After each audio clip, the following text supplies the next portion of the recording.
মানুষ কবর থেকে উঠে দাঁড়াবে খালি পায়ে, উলঙ্গ অবস্থায়, ভয়ে কাঁপতে কাঁপতে। চোখে থাকবে আতঙ্ক, হৃদয়ে থাকবে অজানা ভয়। কেউ বলবে, হায়, আমাদের ঘুমের জায়গা থেকে কে আমাদের উঠিয়ে দিল? আর মুমিনরা বলবে, এটাই তো ছিল রহমানের প্রতিশ্রুতি। রাসূলরা সত্যই বলেছিলেন, পৃথিবীর প্রতিটি কোণ থেকে মানুষ বের হয়ে আসবে। কারো মাথা নুইয়ে থাকবে, কারো চোখ আকাশের দিকে তাকানো থাকবে। শিশুরা পর্যন্ত ভয়ে বৃদ্ধের মতো হয়ে যাবে। সূর্য তখন মানুষের মাথার খুব কাছে নামিয়ে আনা হবে। ঘাম ঝরতে থাকবে, কারো ঘাম হাঁটু পর্যন্ত, কারো বুক পর্যন্ত, কারো আবার কান পর্যন্ত পৌঁছে যাবে। এই হবে হাসরের দিনের শুরু। এখানে আর কোনো লুকানোর জায়গা থাকবে না, কোনো পরিচয় কাজ করবে না, কোনো ক্ষমতা কাজে আসবে না। এখানে থাকবে শুধু একজন বান্দা আর তার রব। আর সামনে অপেক্ষা করবে সবচেয়ে দীর্ঘ সময়, হিসাবের অপেক্ষা। তারপর সব মানুষকে একত্রিত করা হবে এক বিশাল ময়দানে। এই ময়দান হবে হাসরের ময়দান। এখানে কোনো পাহাড় থাকবে না, কোনো গাছ থাকবে না, কোনো ছায়া থাকবে না, শুধু সমতল ভূমি আর অসংখ্য মানুষ। আদম আলাইহিসসালাম থেকে শেষ জন্ম নেওয়া মানুষ পর্যন্ত সবাই এখানে উপস্থিত থাকবে। কারো মাথায় মুকুট থাকবে না, কারো হাতে ক্ষমতা থাকবে না। রাজা আর ভিখারি এক সারিতে দাঁড়িয়ে থাকবে। সূর্য তখন মানুষের মাথার এত কাছে নামিয়ে আনা হবে যে তার তাপ সহ্য করা অসম্ভব হয়ে যাবে।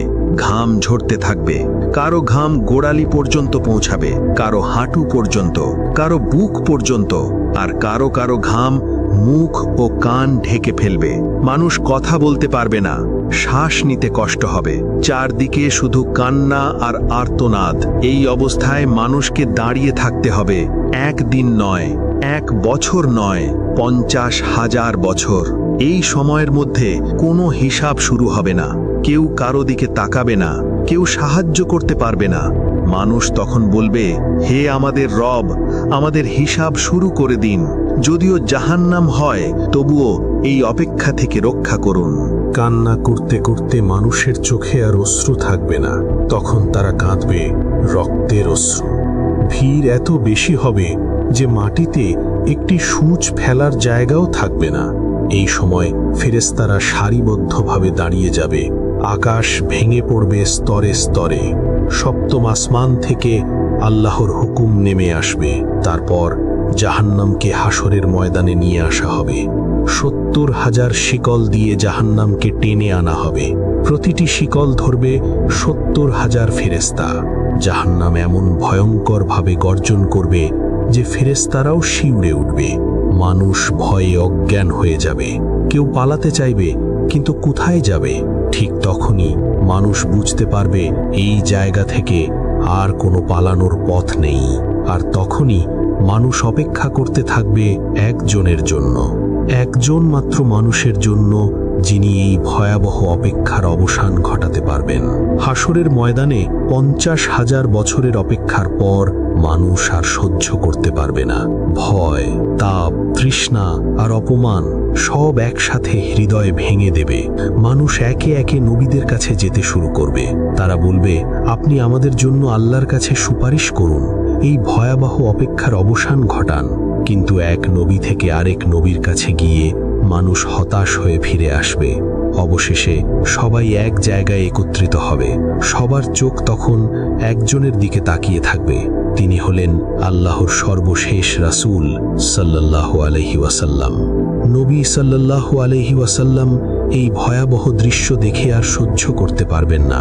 তিনি সিজদায় পড়ে যাবেন, এমন সিজদা যার মতো সিজদা তিনি আগে কখনো করেননি। আল্লাহ তাআলা তখন বলবেন, হে মুহাম্মদ, আপনার মাথা তুলুন। আপনি যা চাইবেন দেওয়া হবে। আপনি যে সুপারিশ করবেন তা কবুল করা হবে। এরপরই হিসাব শুরু হবে। হঠাৎ করে আকাশ ভরে যাবে উড়ন্ত আমলনামায়। প্রতিটি মানুষের জন্য একটি করে আমলের বই। কোনো ভুল থাকবে না, কোনো কিছু বাদ যাবে না। সব লেখা থাকবে, গোপন পাপও, লোকচক্ষুর আড়ালের কাজও। মানুষ তাদের আমলনামা গ্রহণ করবে। যাদের ডান হাতে বই দেওয়া হবে তাদের মুখ উজ্জ্বল হয়ে উঠবে। তারা আনন্দে চিৎকার করবে, নাও, আমার বই পড়ে দেখো। আমি জানতাম আজ আমার হিসাব হবে, কিন্তু যাদের বাম হাতে অথবা পেছন দিক থেকে বই দেওয়া হবে তাদের চেহারা কালো হয়ে যাবে। তারা বলবে, হায়, আমাকে যদি এই বইটাই না দেওয়া হতো, আমি যদি জানতাম না আমার হিসাব কি।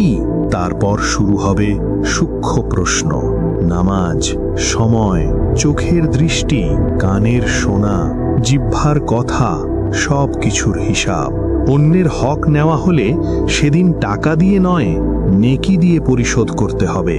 আর যাদের নেকি শেষ হয়ে যাবে তাদের ওপর অন্যের গুনাহ চাপিয়ে দেওয়া হবে। অনেকেই তখন বুঝবে দুনিয়ায় ছোট মনে হওয়া পাপগুলো আজ পাহাড় হয়ে দাঁড়িয়ে আছে। তবে যারা আন্তরিকভাবে তওবা করেছিল, যারা আল্লাহর ওপর ভরসা রেখেছিল, যারা বিনয়ী ছিল, তাদের জন্য হিসাব হবে সহজ। কিছু মানুষ থাকবে যারা কোনো হিসাব ছাড়াই জান্নাতে প্রবেশ করবে, কিন্তু এখনো বাকি থাকবে সবচেয়ে ভয়ঙ্কর অধ্যায়, কারণ সামনে অপেক্ষা করবে সবচেয়ে ভয়ঙ্কর পরীক্ষাটি, সিরাত। জাহান্নামের উপর একটি সেতু স্থাপন করা হবে। এই সেতু হবে চুলের থেকেও সরু, তলোয়ারের থেকেও ধারালো। এর নিচে জ্বলতে থাকবে ভয়ঙ্কর জাহান্নাম। আগুনের শিখা ঊর্ধ্বমুখী হয়ে উঠবে, চিৎকার আর আর্তনাদে মহাবিশ্ব কেঁপে উঠবে। এখন প্রত্যেক মানুষকে এই সেতু পার হতে হবে। কেউ পার হবে বিদ্যুতের মতো দ্রুত, কেউ বাতাসের মতো, কেউ দৌড়ে, কেউ হাঁটতে হাঁটতে, আর কেউ হামাগুড়ি দিতে দিতে। সবকিছু নির্ভর করবে দুনিয়ায় করা আমলের ওপর। এই সেতুতে মানুষের আমলই হবে তার আলো। কারো সামনে থাকবে উজ্জ্বল আলো, কারো ডান পাশে থাকবে দুর্বল আলো। কিন্তু মুনাফিকদের আলো হঠাৎ নিভে যাবে। তারা চিৎকার করবে, দয়া করে আমাদের জন্য অপেক্ষা করো, আমাদের কিছু আলো দাও। কিন্তু তখন বলা হবে, ফিরে যাও, দুনিয়ায় ফিরে যাও, যেখানে আলো জ্বালানোর সুযোগ ছিল। সিরাতের উপর থাকবে কাঁটা। অনেক মানুষ পা পিছলে পড়ে যাবে, জাহান্নাম তাদের গ্রাস করবে। তাদের আর্তনাদ শুনে অন্যদের হৃদয় ভেঙে যাবে, কিন্তু কেউ কারো জন্য কিছু করতে পারবে না। আর যারা পার হয়ে যাবে তারা বুঝতে পারবে এটাই ছিল সবচেয়ে বড় মুক্তি। এরপর জান্নাতকে সামনে আনা হবে, এমন জান্নাত যা কোনো চোখ দেখেনি, কোনো কান শোনেনি, কোনো হৃদয় কল্পনাও করেনি। আর জাহান্নাম যারা দুনিয়ায় আল্লাহকে অস্বীকার করেছিল, যারা অহংকার করেছিল, যারা জুলুম করেছিল, তাদের স্থায়ী আবাস হবে।